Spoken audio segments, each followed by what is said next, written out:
Sir అధ్యక్ష, first prefer unit అనేది 10 మంది ప్రజలకి ఫ్రీగా సర్వీస్ చేయాలి.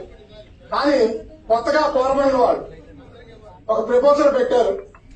ఆ ప్రపోజల్ ఏంటంటే జనాల దగ్గర డబ్బులు వసూలు చేసి 100 మినిమం ఛార్జెస్ అంటున్నారు. ఆ మినిమం ఛార్జెస్ అంటే ఎవరికి తెలియదు. 10 రూపాయలు 20 రూపాయల ఛార్జెస్ తీసుకుంటారు. తర్వాత కూడా ఇప్పుడైతే ప్రస్తుతం అయితే ₹1 వద్ద మనం ఛార్జ్ తీసుకోవట్లేదు ప్రజల దగ్గర నుంచి. వాళ్ళకి మెడిసిన్స్ కూడా ఫ్రీగా ఇస్తున్నాం, అన్ని సర్వీసులు ఫ్రీగా చేస్తున్నాం. కానీ గవర్నమెంట్ వారు వాళ్ళ పొల్యూషన్ పీల్చేది మేము సార్. SO2 సల్ఫర్ డైఆక్సైడ్ కానీ, NS3 అమోనియా కానీ, HFO సల్ఫ్యూరిక్ యాసిడ్ కానీ ఇలాంటి విషవాయువులన్నీ పీల్చేది మేము.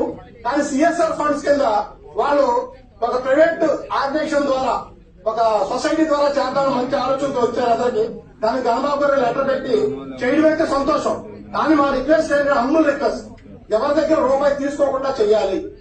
దట్టు వాళ్ళు మెడిసిన్ ఛార్జెస్ చేస్తారు. ఎక్స్రే కిందని ప్లస్ స్కానింగ్ కిందని ప్రతి దానికి ఛార్జెస్ వసూలు చేస్తారు.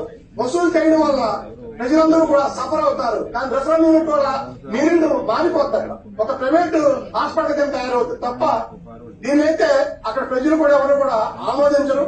అనవసరంగా లేనిపోని ఇష్యూస్ అవుతాయి. అక్కడ వాళ్ళు చేస్తే పూర్తిగా సర్వీస్ చేయడానికి వాళ్ళు వచ్చి ప్రతి రూపాయి వాళ్ళు పెట్టుకుంటారంటే తప్పకుండా ఆహ్వానిస్తాం.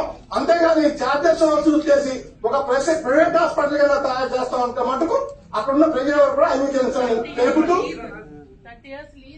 30 years లీజ్ అంటే అది చాలా దారుణంగా ఉంటుంది సార్. గవర్నమెంట్ గురించి నాకు బాగా తెలుసు. వాళ్ళు CSR ఫండ్స్ కూడా ఎక్కడ ప్రాపర్ గా ఎవరికి రిప్లేస్ చేయరు. వాళ్ళు చేసేవన్నీ కూడా దుర్మార్గమైన ఆలోచనలు. అక్కడున్న భూములో కూడా ఇంకిపోతే చెత్తం వల్ల ప్రజల అనారోగ్యాలు కావడానికి కారణం ముఖ్యంగా HPCL గవర్నమెంట్. వాళ్ళు CSR లో బాధ్యత ఖర్చు పెట్టరు. పైపెచ్చు ఉద్యోగాలు కూడా మాకే ఇవ్వాలి. స్థానికులు ఎవరికి ఉద్యోగాలు లేవు. అందరూ కూడా తమిళేషన్ తీసుకొస్తారు. లోకల్ పీపుల్ కూడా ఉద్యోగాలు లేవు సార్. వాళ్ళ వల్ల ఎంతో మంది వికలాంగులు అయిపోయారు. ప్రెగ్నెంట్ లేడీస్ కూడా చాలా సఫర్ అవుతుంటారు. అక్కడ ఏ డాక్టర్ అయినా చెప్తారు. ప్రతి ఒక్కళ్ళు కూడా శ్వాసకోశ వ్యాధితో బాధపడుతున్నారు. డ్యూటీలో పోలీసులో గవర్నమెంట్ లో HPCL.